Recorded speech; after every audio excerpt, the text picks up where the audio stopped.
We'll call the meeting to order and have a roll call by the Commission Secretary.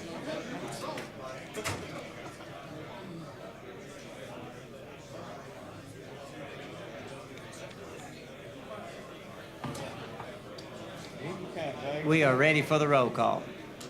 Commissioner Fiddler. Here. Commissioner Overland. Here. Commissioner Love. Here. Commissioner Burridge. Here. Commissioner Huckabee. Here. Commissioner Alexander. Commissioner Burgess. Commissioner Regan. Here. The chairman declares we have a quorum to conduct business, and I'll introduce Director Patterson for an introduction. Thank you, Mr. Chairman, members of the commission. Really excited this morning that Senator Stephanie Bice has joined us. Senator Bice was recently named the chairman of the Subcommittee on Transportation for Appropriations in the Senate, of course. She represents a district in northwest Oklahoma County and other parts out there. So, Mr. Chairman, if we might, like to ask Senator Bice if she wanted to say a few words. Certainly. Good morning. I wasn't expecting to say anything, but I just wanted to come and I'm excited that I was given the opportunity to be named the Chair of Appropriations for Transportation and General Government. And although I've only been in the legislature a couple of years, I'm excited for the opportunity to learn exactly how we are funding transportation in Oklahoma and hopefully be available for you all to continue to fund projects in Oklahoma, including the 8-year plan. So thank you for having me. Appreciate Thank you, it. Senator.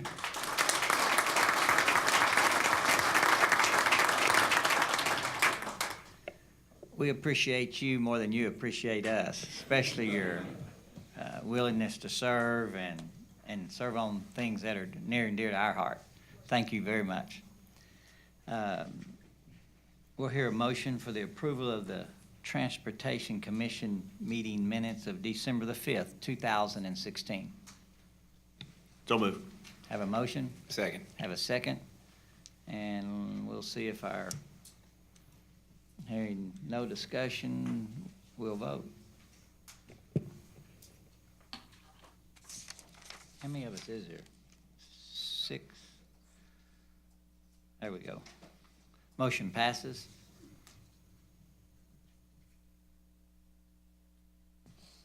I'll pass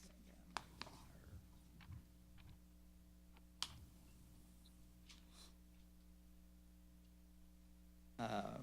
We'll hear a motion on the consent docket, but if there's any member of the commission that would like to discuss one of these items separately, we'll pull it out and discuss it separately. Otherwise, we'll hear a motion. So moved. Have a motion. Second. Have a second. Any discussion? Hearing none, we are ready to vote.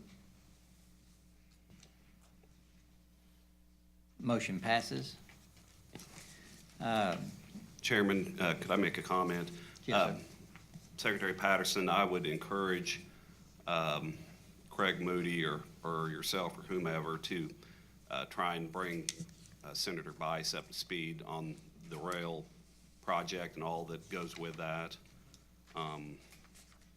It's kind of there's a lot to it and it's a little complicated, but I think she would like probably to be good for her to understand what we're talking about here, as well as kind of everything around the rail as it kind of touches ODOT.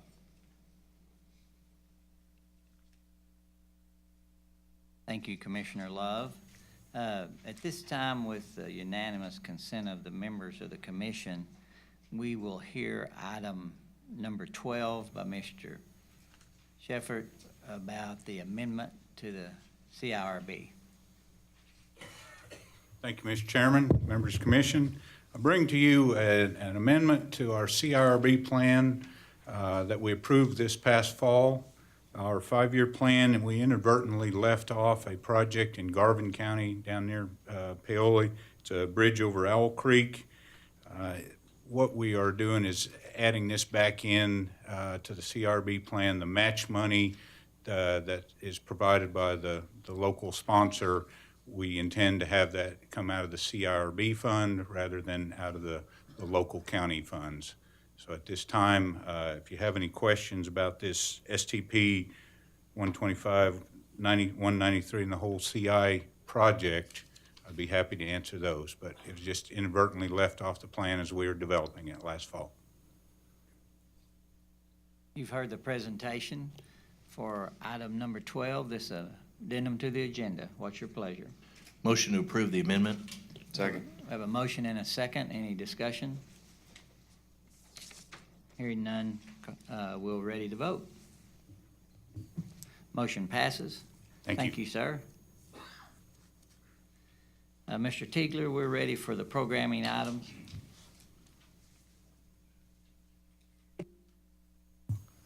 Thank you, Mr. Chairman, members of the commission.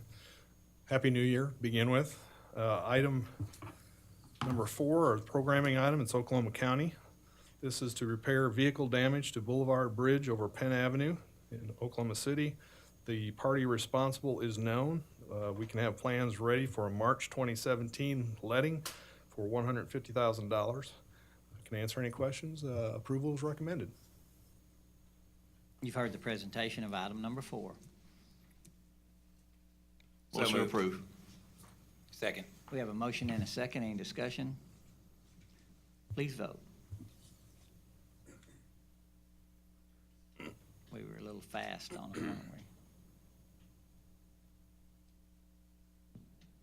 Call the roll. Mr. Fiddler. Aye. Mr. Overland. Aye. Mr. Love. Aye. Mr. Burridge. Yes. Mr. Huckabee. Aye. Mr. Regan. Aye. Motion passes. You want to move to item 5, the engineering contracts. Engineering contracts this month, I have 10. We have 4 statewide and 6 project-specific. Part A is a statewide on-demand traffic engineering services with lead engineering and traffic engineering consultants for $600,000. This is the total aggregate not to exceed for these 2 contracts. Part B is a statewide. This is our on-system bridge inspection services. This is with Burgess and Nyepel, CEC Corporation, Guy Engineering Services, H.W. Lochner, and Walter P. Moore and Associates. The aggregate not to exceed for these 5 contracts is $1,500,000. Part C is also statewide. This is provide on-system truss and fracture critical bridge inspection services. This is with Burgess and Nyepel for $2,455,662. Part D, also statewide. This is our on-demand engineering services for ADA improvements. This is with Atkins North America, Cowan Group Engineering, Freeze and Nichols, MacArthur Associated Consultants, Meshach and Associates, the Schemmer Associates, and Smith Roberts Baldischweiler for $1,750,000 for these 7 contracts. Part E through J, all these projects are scheduled in our 8-year construction work program. So Part E is Cole County. This is engineering and construction plans for State Highway 48 over Elm and Tell Creek, also over Elm and 2 unnamed creeks, and also over an unnamed creek. This is 6 bridges at 3 different locations. Part F, this is with Cabinets Engineering for $979,425. Part F, K County Engineering and Construction Plans for I-35 Bridge and Approaches over US 60 with Benham Design for $478,600.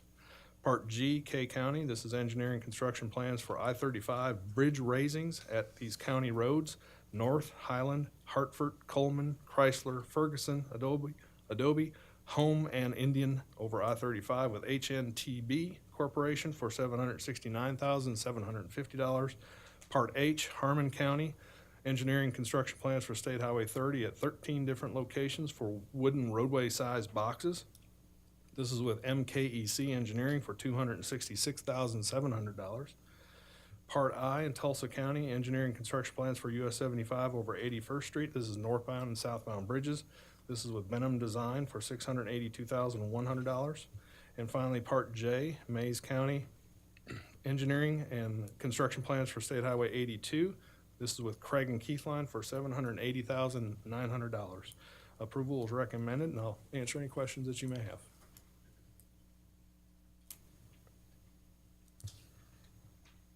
You've heard the presentation by Mr. Tiegler.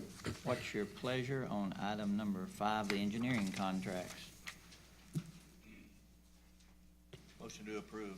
I have a motion to approve. Second. Have a second. Any discussion? Mr. Chairman, I'm just curious on the ADA improvements, item D. What type of improvements are we talking about? Well, we have just began putting projects in the 8-year program to do Americans with Disabilities Act program, or projects to do sidewalk and projects that will upgrade the system for disabled. And what we're doing is being able to hire consultants to do the design of those plans. And that's what that is. It's an on-demand contract like all of our other on-demand contracts.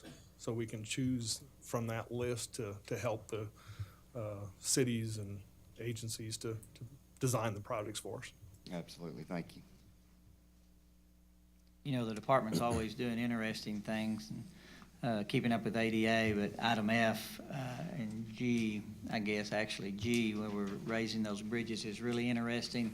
And then in our subcommittee meeting, we were talking about the injection methods that we're using to try to correct some problems. But I just applaud you guys for your innovative thinking, from the being the first to install the cable barriers to now jumping on the injection of silicone or whatever they want to call that project. But those are really, really neat things, and we're ready to vote if this thing's going to work. It hadn't. There you go. I tried to talk long enough till it popped up. Motion passes. We're ready for item 6. Item 6, I have 4 parts this month. I have 1 statewide and 3 project specific. Part A is our statewide. This is our on-demand railroad studies with HDR Engineering for $210,000.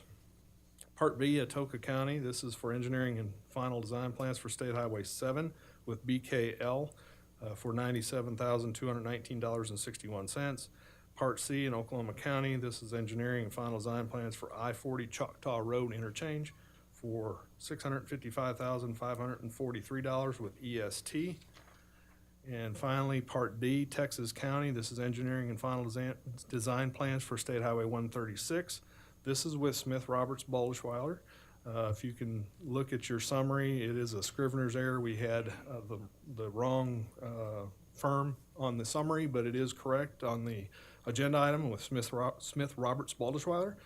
This is for $616,000, and approval is recommended. Try to answer any questions that you have. Thank you, sir, for presenting item number 6. Do we have a motion? Motion to approve item 6. We have a motion to approve item 6. Second. And a second. Any discussion? Hearing none, please vote.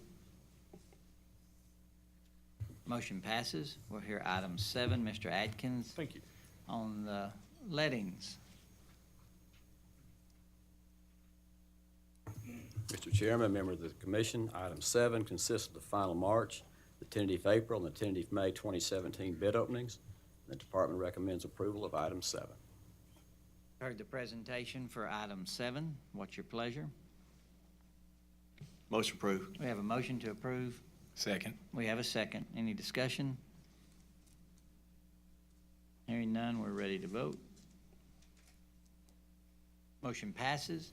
Thank you. Thank you, sir. Mr. Raymond is going to present the information-only item number 8 of change orders less than $50,000. Thank you, Mr. Chairman, members of the commission. I'd like to present item 8, parts A through double D. These represent the change orders on projects with a cumulative total of $50,000 or less. This item is for your information only. No action is necessary, but I'll be glad to try to answer any questions that you might have. If there are no questions, you can move to item 9, the change orders greater than $50,000. Thank you, sir.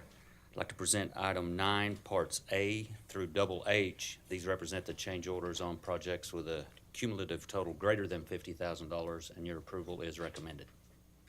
I would remind those that are new to the proceedings here that these agenda items are covered in more detail and depth, and subcommittee meetings as this item has been.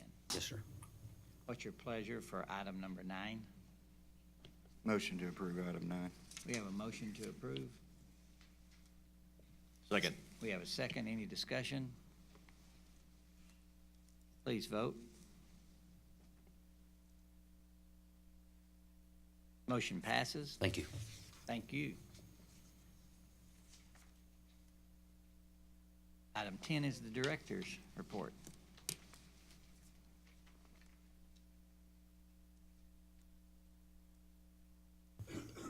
Thank you, Mr. Chairman, members of the commission. One of the things that I'm most proud of this agency is annually we go through a lot of fundraising efforts that culminates at Christmas time when we have an opportunity to help our community with collecting toys, Christmas for children, both in the community and from our ODOT family. But also this year, as we have in the past, our fundraising efforts allowed us to feed 16 families that would not have otherwise had a really nice Christmas dinner. And I'd like to just call out the committee Who Cares. Sherry, your able-bodied assistant, is a key player with the committee Who Cares, as is a lot of people in this agency. And it is truly a committee who cares about not only ODOT, but the entire community. And I don't think they get enough recognition for what they do. So, thank you.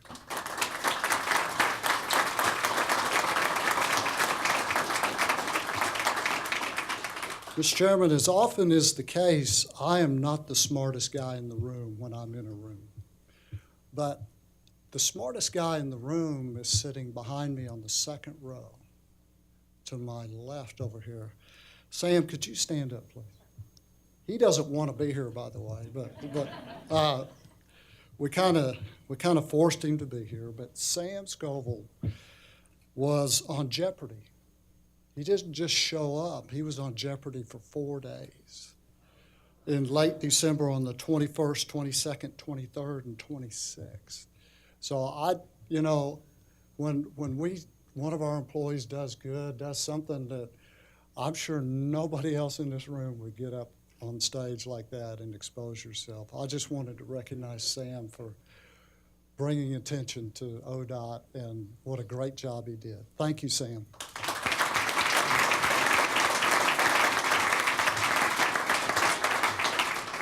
Mr. Director, Yes, it sir. is, you don't get on there and stay for 4 days unless you win something. That's exactly right. Yeah, you got to keep winning. It is the season of giving, and I just wondered, Well, that's why my hand is like this. You didn't see that, only. Well, as we bring 2016 to a close, I wanted to bring to your attention the top 10 list, I think is what Terry called it. But we got this top 10 list, but and she gave it to me, and I'm going to briefly read it to you. But her top 10 list is in no particular order, but mine will be in a particular order for a particular reason. And I may even add a couple while I'm reading. But, of course, our 8-year plan was approved in October, and we always appreciate the commission's involvement in our 8-year plan because you're an integral part of sitting down with us outside of this room to look over projects and make sure we got everything covered, but then to approve it. The metropolitan area projects that we're adding capacity here in Oklahoma City and in Tulsa, off Broadway, as we call it, I-235 right over here, that a lot of people are enjoying. And our great contractor, Jeff Allen, is sitting over here with a smile on his face because I think it's one of those projects, it's a game changer. And I think Allen Contracting is going to have a good time with this one. We have things going on in Tulsa on 169. Huge effort replacing those 8 structurally deficient bridges between Tulsa and Owasso and adding capacity. The other thing that's not real exciting, kind of A little bit down is the funding cuts that we had to go through to help balance the budget. And we understand that. Just to remind you, we took $323 million out of the highway program, 367 out of the agency to help with that effort. And fortunately, we were able to make sure all the projects in the 8-year plan stayed in the 8-year plan, but certainly any discussion of doing that again, we won't be able to keep all the projects in. You know, as commissioners, we didn't get to add what we needed to add to the 8th year. So we're going to have to make some adjustments, and if asked to do it again, we will do so, but it won't come without consequences. Our earthquake inspections, wow. You know, fortunately, we got ahead of the curve a little bit. Just to remind you, we got with Caltrans. They came in and gave us class, talked to us about how to handle earthquakes and the inspections and what all that means. They have a lot more experience at that. So we have a very good protocol now. We inspect when we need to. And then, you know, late in the year, we had those over 5.0 in Pawnee area that we had to go out and inspect. And again, can't be more proud of this agency for the way they responded. You know, earthquake happens and people are putting their boots on before the aftershock shows up. So we are going to respond. We got a fast lane grant. One of 18 fast lane grants awarded by this federal administration was here in Oklahoma, US 6975, just south of Durant at Calera. Huge bottlenecks, safety concerns. I know Anthony Kelly and his team and this entire agency is focused on delivering that project within the timelines that are provided to us by the federal government. That's going to be a great project, and we have made application again for the next round of fast lane grants. We put in for the 2 that we previously put in for when we got this one on 69. Just to remind you that it's I-44 in Tulsa, west of the river, and I-40 here in Oklahoma City from Douglas. It's the Douglas interchange, kind of around Tinkerfield. So we're going to pursue those as diligently as we did before and see if we can get that. We maintain progress on our structurally deficient bridges, our #1 performance goal in this agency. We will continue to meet that. If you'll recall, as we went through the budget cuts, I told you that we were not going to deter from that effort. This agency has been on that goal for a decade, and for me to take this agency off of that goal would be disingenuous because people have worked very hard to attain that goal. We continue to work on US 270, the Northwest Passage, getting that completely 4-laned up to Woodward. We've been working on that for 25 years or longer, probably longer. Time gets away from me, but we've got all that in the 8-year plan. It is close. We were part of all the states on the I-35 corridor to designate the I-35 corridor as the Monarch Highway. It's just a little something we can help with the ecological problems the monarch butterfly's having, the honeybee is having. If we can keep those pollinators going, hopefully it'll help farmers and ranchers and just our overall economy. And it doesn't take much for us to do that. And so we're participating in that. Our interstate corridor investments, we improved payment on 80 miles, 36 bridges on I-35 and I-40. We opened a new interchange. We haven't done that very often on I-40 and Radio Road out near El Reno. Partnership with then Chesapeake Energy, now 77 Energy, to complete that interchange. And one that I don't think gets enough notice is we completed the connection to downtown Oklahoma City off of I-235, I-40, and I-35. So now travelers can get to downtown Oklahoma City on a new access. It will ultimately merge right in with the new boulevard downtown. The one that the last one is what I think is probably our best effort, at least most enduring effort, was what we have done with our National Work Zone Awareness.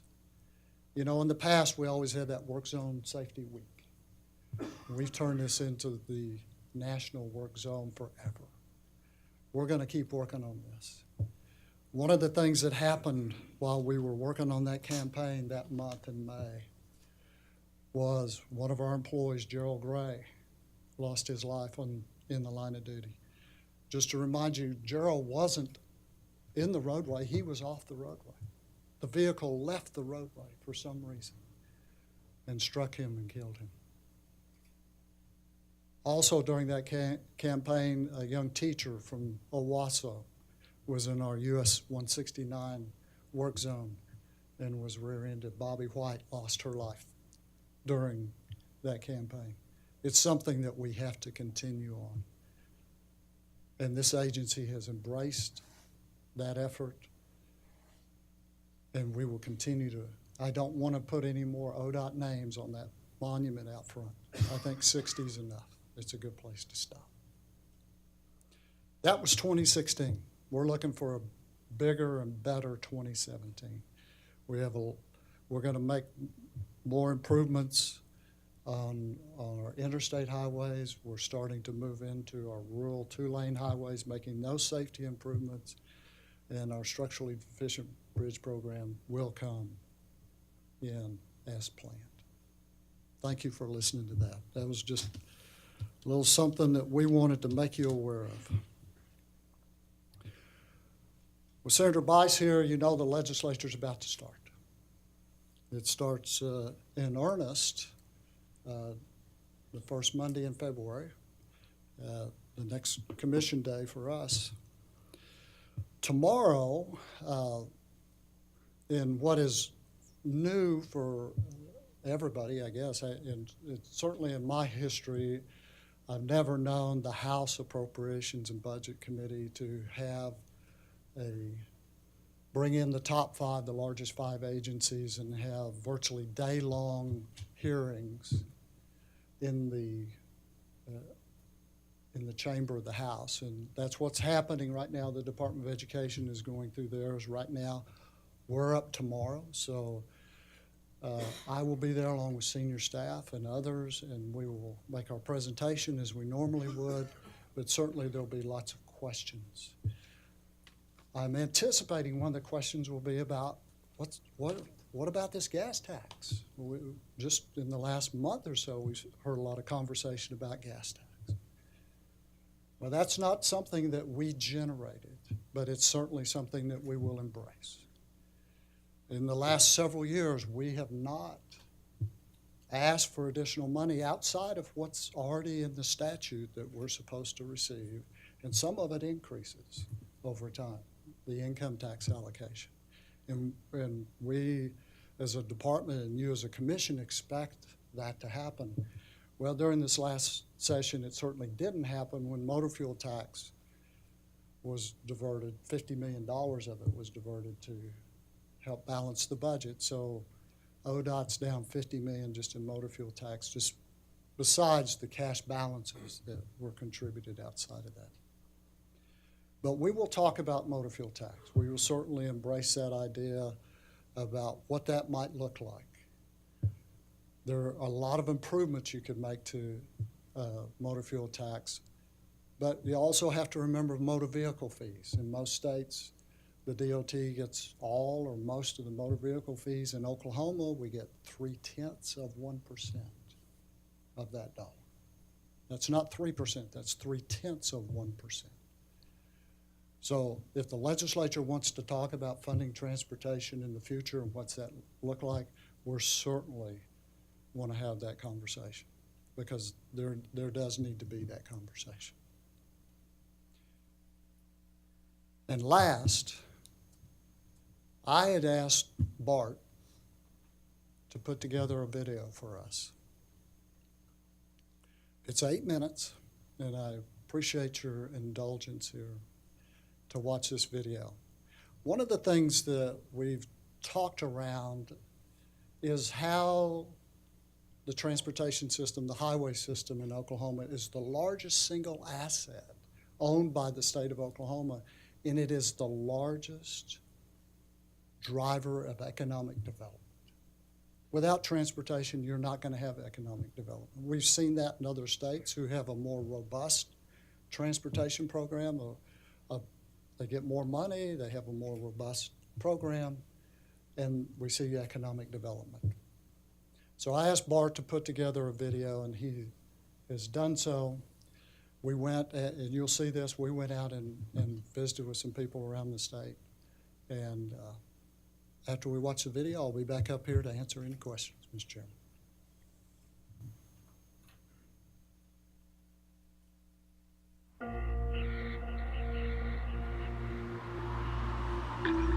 But you can't really have a strong, successful, prosperous business climate if you don't have infrastructure. And infrastructure is critical. This is one of Congress's major responsibilities. It all comes down to infrastructure. Helping states and cities fund new infrastructure projects. Why do we wait until death is at our door? The physical platform of the economy are the roads that you see behind you. The lifeblood. It's the lifeblood. The words economic, development, and infrastructure have been mentioned in the same sentence for many generations.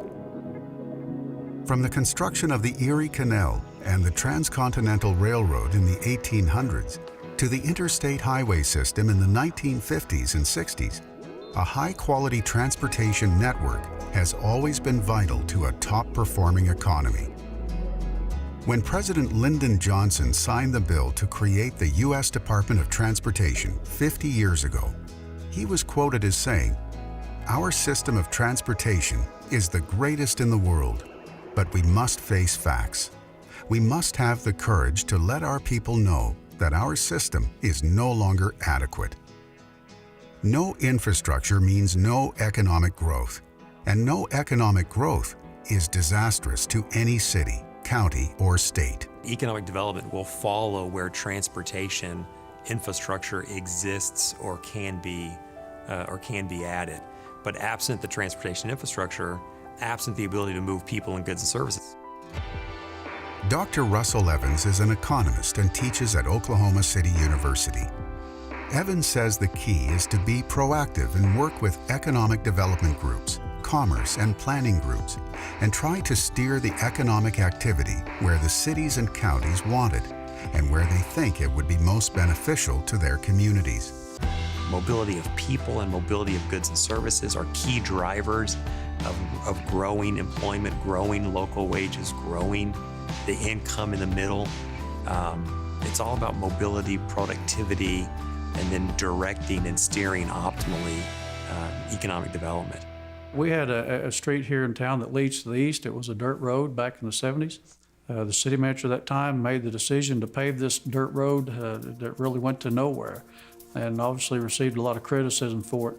But since that time, that area has developed through residents and through businesses, and actually leads into our new business development area that we have in Oak City, which are attracting our big box stores, which obviously provides a lot more sales tax for Oak City. A modern transportation network is vital to our economy and is a prerequisite for future growth. It allows businesses to manage inventories and transport goods more cheaply, access a variety of suppliers and markets for their products, and get employees reliably to work. A good example is Commercial Metals Company. The Irving-based company is building a micro mill in Durant, primarily because of ODOT's vision to build a bypass in 2009. But when we think about what's important to locating a steel mill, transportation is key. If we did not have the bypass, if we did not have the interchange allowing us to easily access the bypass, we wouldn't be in Durant. And we think with improved transportation really everywhere, our economy can continue to grow. You see two factors driving a county's economic performance: population growth, economic growth. It's one, how close am I to the next biggest city in the corridor? And two, how close am I to the highway itself? Every business wants easy access. And if you've got to pull off and turn around and maybe drive a mile or two or half a mile back somewhere, you're less likely to get the customers, or you're less likely to even get the business to go in there because of the lack of access to them. We can't attract businesses and residents to Oklahoma if we don't have good access and good roads. And without it, you will start to see a deterioration of our state and our communities.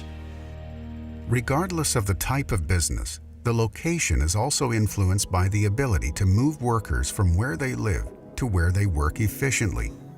A good location minimizes productivity losses and maximizes the work productivity when workers are on the job.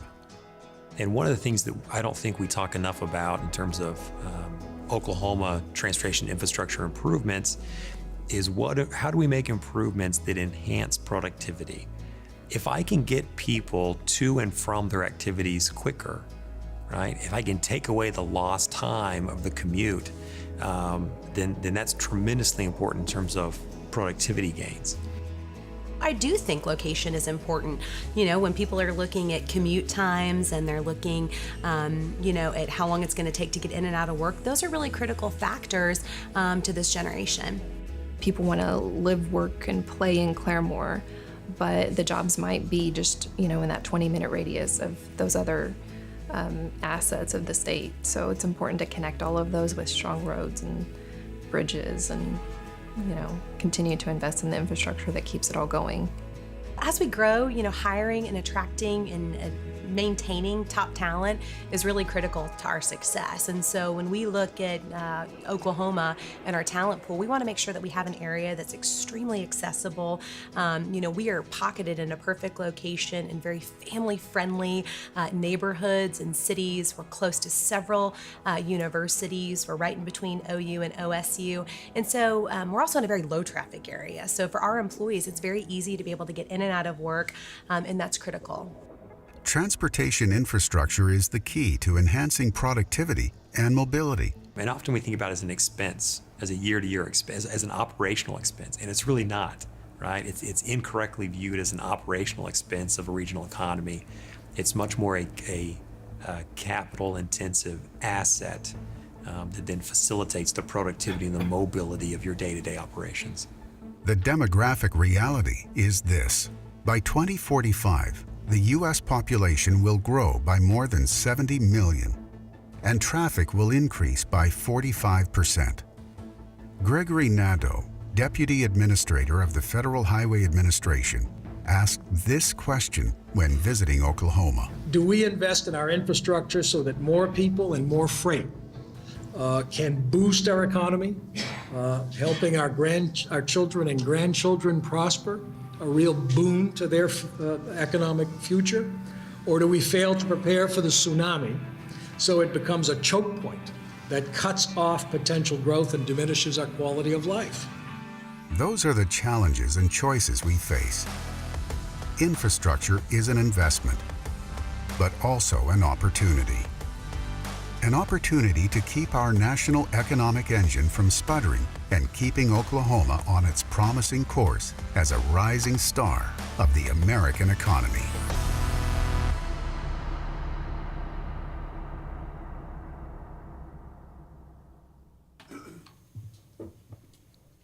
That was excellent. That was a good video, wasn't it? Our state's been known for a lot of great things. Here lately, Tulsa's done a lot of great things. There's been a lot of great things done in other communities. Everybody knows about the thunder and maps, but, infrastructure doesn't have quite that same sizzle.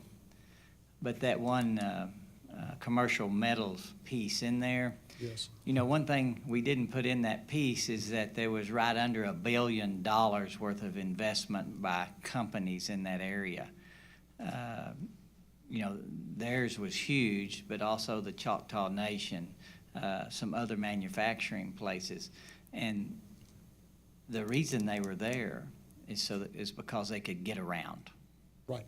It was about mobility and access. And I would even offer the comment that without the attention to infrastructure, some of these other great things that we've been hearing about our state would not have happened. I agree with you, Mr. Chairman.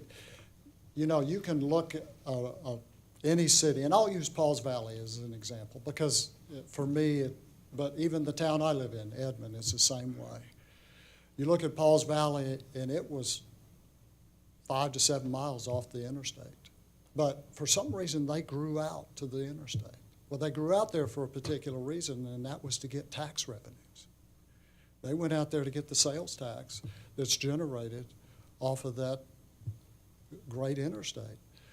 But the property values went up also out there, so the school district, you know, benefits from higher ad valorem taxes.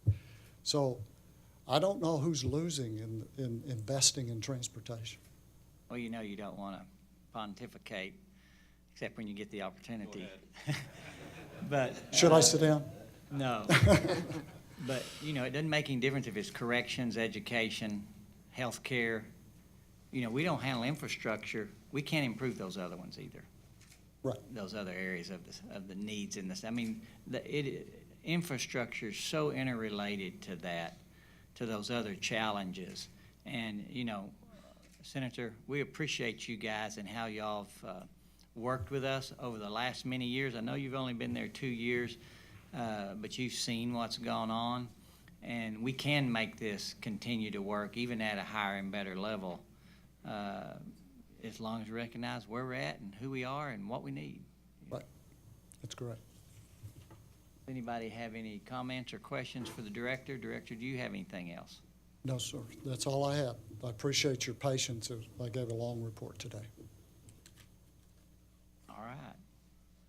Well, if there's nothing else to come before the commission, we'll have a motion to adjourn. So moved. Second. We have a motion and a second. Let's see if we get to vote electronically. Yeah. Motion passes. We are adjourned.